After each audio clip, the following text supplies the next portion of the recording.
Welcome to Buckeyes Tomorrow Morning for Wednesday, November 26th. I'm your host, Tom Moore. The game against Michigan is in 3 days. On today's show, we're welcoming in our X's and O's guru, Ross Fulton. And when Ross is on the show, we're sponsored by Jeff Ruby's of Columbus, proudly offering nationally acclaimed USDA prime steaks, seafood and sushi, impeccable service, live entertainment, and an attention to detail that is simply unmatched.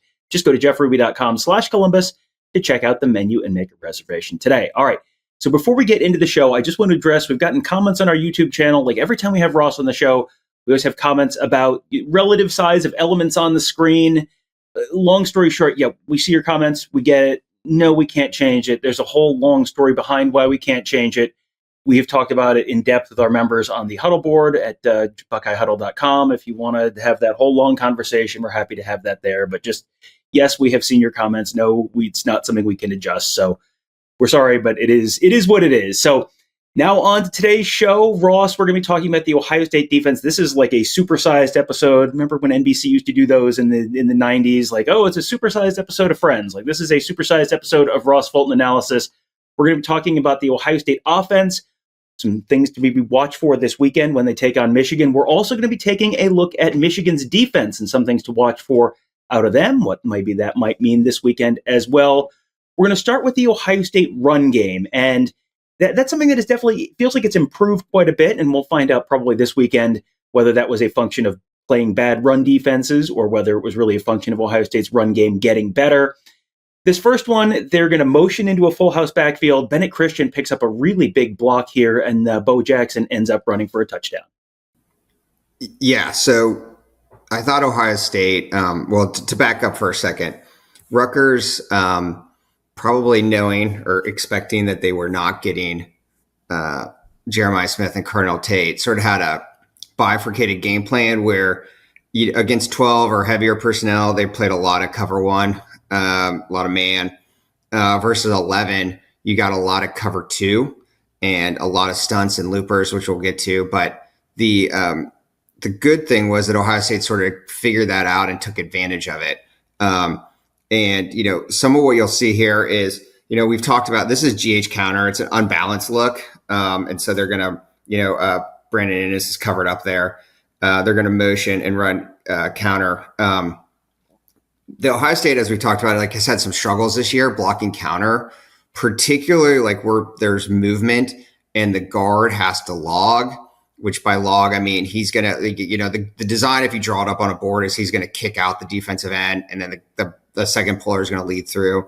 But if the end crashes in, which they get a lot, to spill it, you have to log it or just to block him in, and then the tight end has to work around that.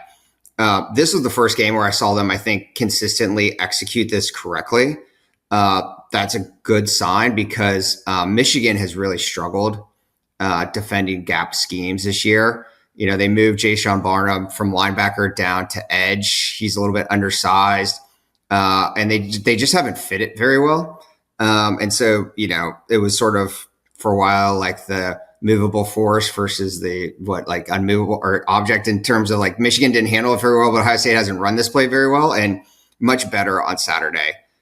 So, regardless of opponent ability level, you still have to show the execution, right? They handled this much better. This is really well done adjusting. And Bo Jackson hit the hole. Obviously, you're seeing, running backs, particularly Jackson, but also James Peoples, start to make secondary defenders miss at the second level, which is why, again, opponent caveats aside, why you're starting to get, runs going 10 or more yards because, there's just none of that explosiveness earlier in the season. And now you're starting to see more confident running backs at the second level. So you mentioned Jayshon Barham. My theory watching Michigan basically since the Nebraska game in late September is you should be running directly at Jayshon Barham. Do not run away from him because he is fast and he will run you down from the backside. You should be running the ball directly at him because, as you said, he's a little undersized. I want to get your thoughts on that and then go ahead with that next play. Yeah, I mean, he's undersized and he switched in the middle of the season to a new position. So it sort of reminded me of watching CJ Hicks play defensive end in the spring game where he started kind of just running upfield and not really, knowing the position well. So I think I agree with your assessment. And as I said, like particularly where you make him execute some of these techniques where you're going to, if they want him to wrong arm and spill it as opposed to box it, you can catch him in particular off balance. All right, so let's get to that next one now. This is a nice pull from Luke Montgomery to sort of seal the edge and to set up a nice run for Bo Jackson. Yeah, I mean, so again, this is like taking advantage, as I said, of what Rutgers is giving you. And so, as I said, 11 personnel, particularly where Max Clare is the single tight end. And here he's in this nasty split. So by that, he's like 3 yards off the tackle, right? You got a lot of cover two man match concepts from Rutgers. Again, like relate that to Michigan, like as we will discuss further. Michigan's base concept is to play quarter half, which we've talked about. So, you're playing cover 4 to the field, cover 2 the boundary. So split safety fits, right?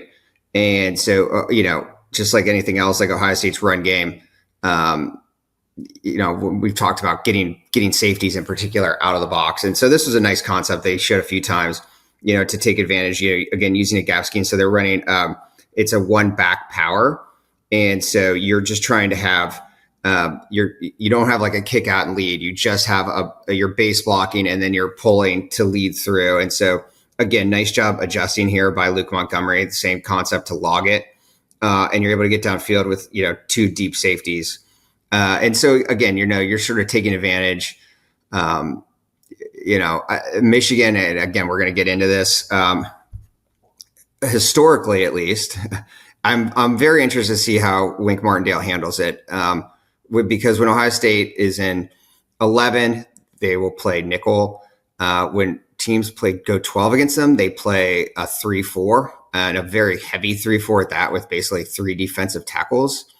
And so we'll have to see how he treats Ohio State's. Obviously, Ohio State really likes to use 12, 13 this year. Whether he distinguishes 12 with Max Clare versus 12 with the other tight ends, or how they handle that. But again, these are things like, we've had 4 years of basically ever since Mike Macdonald came to Michigan of this sort of Ravens tree Fangio-esque way that Michigan has defended Ohio State. So there's like a lot on film now.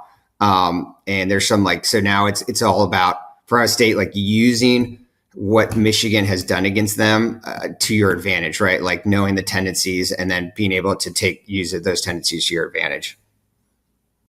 All right. And one of Ohio State's tendencies this year in goal line has been just pack them in, throw in some extra tight ends, and try and ram the ball up the middle. And that has sometimes worked and sometimes very much not worked. And this next one is an example where they get an I formation and it just gets stuffed at the goal line. So what went wrong here?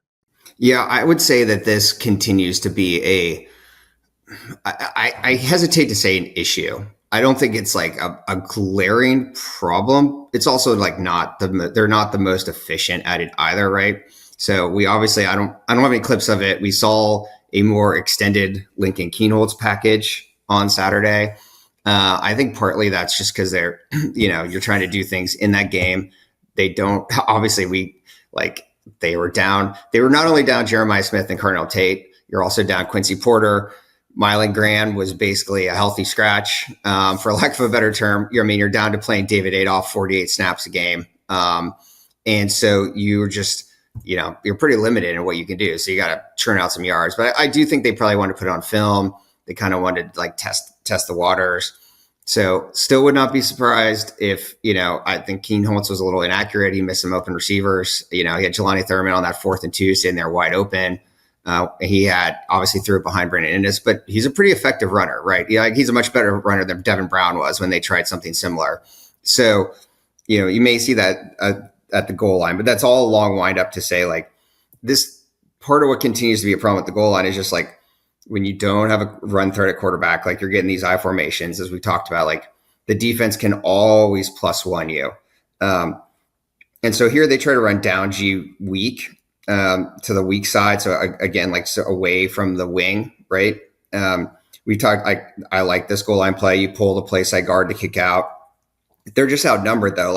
Austin Saravel gets beat across his face here. And maybe if he sustains that block on 55, CJ Donaldson has enough momentum going that those two linebackers are like, he'll be able to run through them for that last half a yard.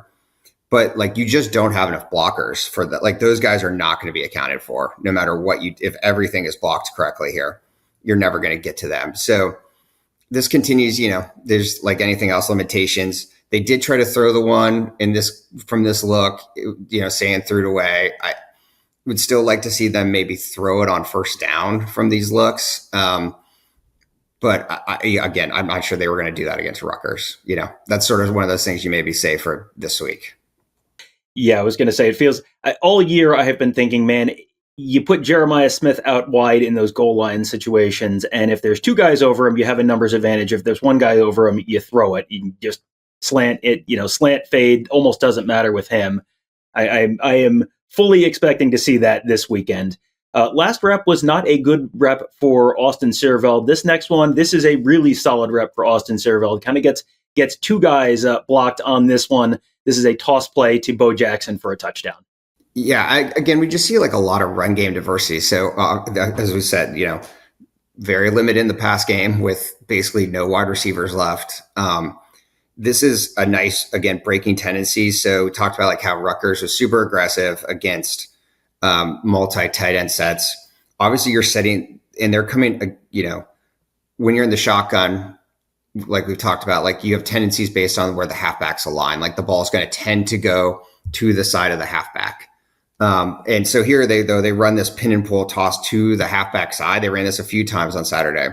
And so you get that nickel pressure or safety pressure from Rutgers off the backside, but Rutgers is probably expecting the ball to go that way, but it's going to the halfback side. And then, as you said, this is a really nice job by Sierveld. Like, I've seen a few times this year where Ohio State offensive linemen, where like if someone doesn't show, they'll sort of turn or stop. Like, you just keep going, right? Like, keep going, whether on a screen on this situation, and like he picks it up. Good cut by Bo Jackson, but like, they executed a slow screen to the running back on Saturday for maybe the first time this year successfully. So that was a good sign. They ran wind back well that we've shown in the past. There's definitely tools in the toolbox. And like, at some points this year, I thought maybe there's been too much volume that sort of inhibited some of the execution. But as we said, like whether it was counter or this pin and pull, they seem to have you do see improvements happening. I thought Tegra Shabola had probably his best game he's had in a while. I thought he, again, not showing this here, but like handled all the loopers that Rutgers was sending at them at pass pro pretty well. So I do think you're seeing, it's not just opponent specific. I think the backs and the offensive line are improving. All right. So now we're going to move on to the passing game, and we're going to be talking a lot about the Ohio State tight ends, and specifically Max Clare here, because without Jeremiah Smith and without Carnell Tate, Clare had his best game as a Buckeye, really was a big part of the passing game, kind of the game we've been waiting all year to see from him, and you got it on Saturday. The first play we're going to be looking at, this is one that Greg Schiano talked about in the post-game press conference. He was really not happy. This is, if you are on offense, this is just, hey, it's a rub route, it's football, these things happen, and if you're on defense, boy, this is an illegal pick play, and it should have been offensive pass interference. Tale as old as time. This is the touchdown pass to Max Clare, where I'm sure people watching on TV were going, how did he get so open? And the answer is David Adolph. Yeah, David Adolph's pretty good at setting picks. I honestly disagree with Greg Schiano here. I think Adolph's running a route. Like if you're a receiver and you don't extend your hands out, you're not going to get called. Like he's just trying to run through the route, and like this is on Rutgers, in my opinion, for not getting on different levels. But I do want to point this out because, we'll discuss, like Michigan is not a good man coverage team. Like when they try to run cover one, it has not gone well this year. I do not expect it, but Wink Martindale, he can't really help himself. Like we were talking about, like, he loves running cover zero on third down, like this situation exactly, right? Like 3rd and goal, 3rd and 7. And we saw that from UCLA, right? And they used a similar concept against UCLA, but like they didn't get the rub. And so they didn't stack the routes correctly. Like this is well done. Like I personally think like the position of Clare helps with this because that inline nickel isn't able to get to a deeper level. And so they stack it well. They throw it. It's an easy catch and throw. But, and again, they pick up the pressure pretty well here. You can see from the backside, they bring that, again, number 8 loops around. Carson Hinsman comes off to get just enough of it. So like guys were keeping their eyes up. If someone was leaving them, they knew that someone was coming. So I thought the pass protection was well done. I thought that, obviously limited sample size, but Julian Sand, like I was heartened by like, he seemed a little bit more comfortable in the pocket. I really thought he was, as I showed last week, a little bit rattled in that second half and a little bit, he was sped up against UCLA. I thought despite not having a lot to work with here, he handled the pressure well. The offensive line handled it pretty well. But this is nicely done. So I don't expect a lot of man from Michigan, but like you definitely in these situations have to have your cover 0 beaters ready to go. So helps if you have Jeremiah Smith to do that with, to throw these slot fades to, or Carnell Tate. But this was a nice execution. Next one, and this is another Max Clare play, and this is one where he, I always think these block and go routes for tight ends. Like, I don't know how this is ever, the old saying, the wheel route is undefeated. Like, I don't know how the block and go routes for tight ends ever get covered, and this is one where it does not. Nice crosser. This is, if you're just listening and not watching, this is the one where he tries to hurdle the defenders at the end. I award him 0.6 on the James Peoples scale. Did not get up high enough, did not do the James Peoples, but still a really nice gain and nice design here. He jumped too early. This is, again, so like I'm sort of looking at all this with like an eye forward, right? So this is cover 5 for Rutgers or 2-man, 2 deep safeties with man under. Again, like we're going to see lots of brackets, doubles of Jeremiah Smith. And so it's like, what are you doing to take advantage of that or use that against them? Like, I really like this concept here. As you said, like tight end delays, tight end leak. They ran it a bunch. Obviously, again, you have very limited tools in the toolbox in this game, in the pass game. So doing everything they can to feature Max Clare, who's the one guy left. But, so this is a nice concept against, you're running off the 2-man coverage and the 2 deep safeties, forcing those linebackers who are getting the play action to stay home, which they don't do. And so I do think that, when I think back, obviously they tried the one play a couple years ago to Cade Stover, like the delay, and Michigan stuck with it. But like, I just think that this will be an additional tool they have against some of these combo coverages that they haven't had as much in the past with Claire. All right, so now we're going to move on to the Michigan defensive side of the ball. And if you have watched basically any of our Michigan Monday shows that Tony Gerdeman and I do every week, where we go back and we'll watch the previous weekend's Michigan game, it feels like every week we say, boy, that Michigan secondary, I have concerns there. The corners have been just kind of okay. Jair Hill feels like he gets beat deep once or twice a week. Sometimes it's completed, sometimes it's not. Zeke Berry on the other side is just kind of fine. Tony, I thought, made an interesting point this week where it feels like Michigan has nothing but strong safeties. Like they've got Brandon Hillman. Man, Brandon Hillman will absolutely hit you. Do they have a free safety on this team, like a true free safety? Rod Moore's been banged up a bunch this year. That has probably hurt them a lot in pass coverage. But as you said, you almost see no man coverage. But you do see a lot, and especially against Ohio State, of a concept called Zeus. You've been talking about that a bunch on the Buckeye Huddle message board. So explain what Zeus is and what they're going to try and do with it against Ohio State. Yeah, so as I said, Michigan, if I was going to say their base coverage schemes are cover 3 and quarter half. And quarter half, as we talked about, is cover 4 to the field, cover 2 to the boundary, or you'll get some half quarter as well, which is just flipping that, cover 2 to the field, cover 4 to the boundary. But like one thing that they will do a lot of is when you have they've done it, they did it against Marvin Harrison. They did it this year against David Boston from Washington or against Michigan State. Like they'll play the Zeus coverage, which is within quarter half. So you decide which side you're playing based on where, the identified receiver is. So like if Jeremiah Smith, for instance, if he's the number 1 outside receiver to one side, they'll play cover 2 to that side and they'll play cover 4 opposite. So you basically with cover 2, you're trying to get a bracket on that guy. If Jeremiah Smith lines up in the slot, they'll play cover 4 across. So again, you're trying to bracket then the inside receiver. So Washington, though, again, like you got to use that to your advantage, right? So like Washington knew that And so they had some nice concepts, right, to attack cover two, particularly like to that side. And so, here you get a big, basically this Yankee concept that Day loves. You get the deep cross with the deep post that they hit. And so, you just got to be ready with your cover two and cover four beaters to each side. And as I said, like try to take advantage both. You don't want to let them take away Smith. Instead, you got to use concepts to that side, and then but also use the rules to free other people. All right, this next one, another long shot down the middle against Washington. This is one where you can tell, I think it's Zeke Berry on the far side, number 10, and you can tell he just kind of gets lost, can't find the ball, and sort of overruns the play, and it turns into a really nice gain for Washington here. Yeah, exactly. Same thing, right? So you're getting cover two to that.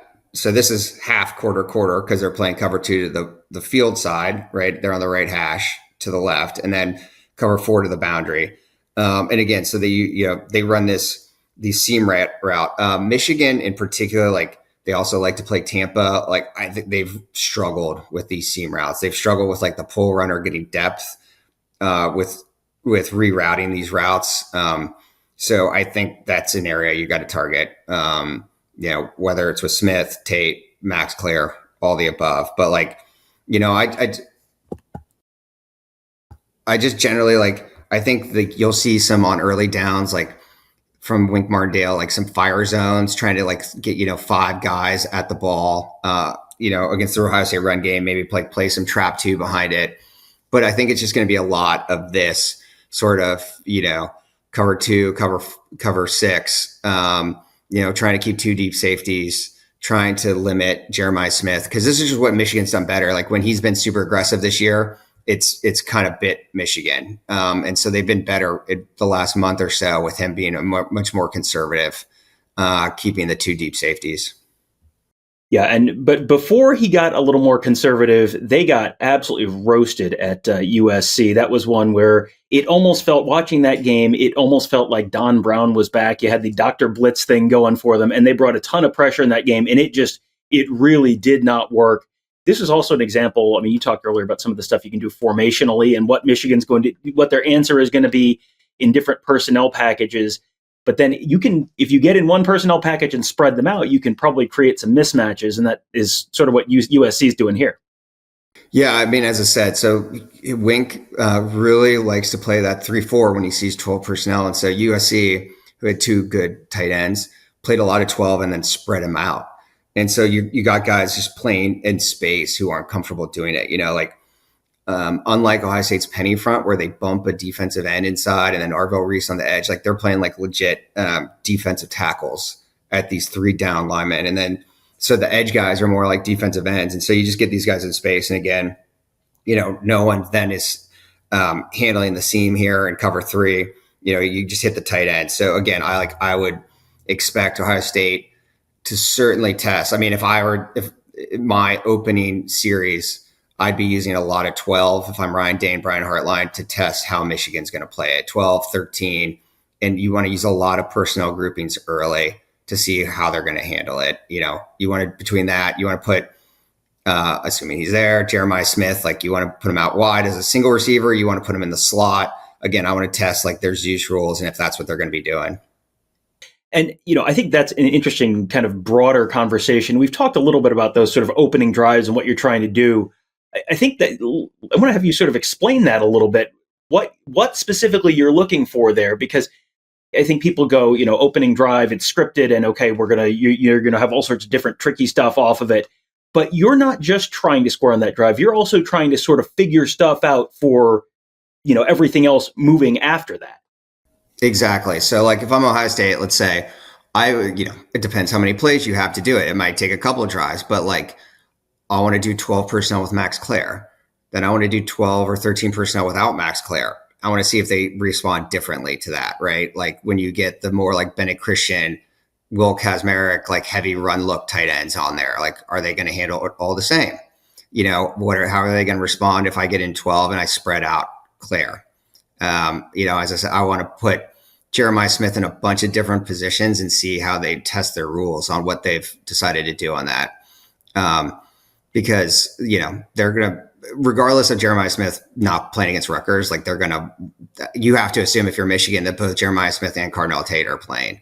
And so I want to test, like, how are they going to handle that? And so, I think it's a lot of feeling out. These are the questions I have. So this would be the information that I would want to obtain if I'm Ohio State pretty quickly. And you mentioned that Michigan has to assume that Jeremiah Smith and Carnell Tate are playing. At some point this week, Ohio State is going to know whether Jeremiah Smith and or Carnell Tate is playing. How much does that, whether it's you have neither of those guys, you have one of those guys, or you have both of those guys, how much does that change what the game plan is for this weekend? Or is it just, they always say next man up. Is it really just the game plan is what the game plan is and it is next man up? Or does that maybe change your approach this weekend? Yeah, you can't do that because, like we've seen, like without it's just the drop off is so severe, particularly without Quincy Porter as well, who I'd probably put as like the third best outside guy. If you have neither of them, you're trying to win a game 12-9. Really, like you're trying to scheme up some stuff to get Max, like basically what you did against Rutgers. Like you're trying to scheme up some stuff to get Max Clare open. You may have to use some Lincoln Keenholz run packages. You're just trying to grind it out. If you have one, let's just say you have just Jeremiah Smith. You're going to get a lot of, again, doubling, a lot of combo coverages. And so then you're just trying to, again, as I said, like you're trying to use those rules to your advantage, whether that's moving Smith around so that you can make sure he gets his touches, or there's times you want to get him doubled up on purpose so that you can, free Max Clare up, or Brandon Innes.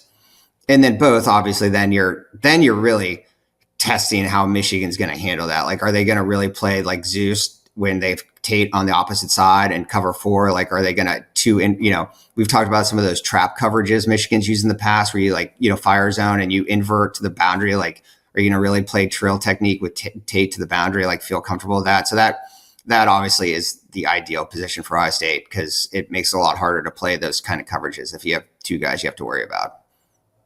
All right, so there you go. There is your Ohio State offense versus Michigan scheme preview with our buddy Ross Fulton. Thank you again to Ross, and thank you again to our sponsors, Jeff Ruby's of Columbus, the award-winning upscale steakhouse in downtown Columbus, named one of the top 50 steakhouses in America by Food Network. Just go to jeffruby.com/Columbus to check out the menu and make a reservation today. That will do it for today. Thank you guys all for joining us. Have a great day. We'll talk to you tomorrow.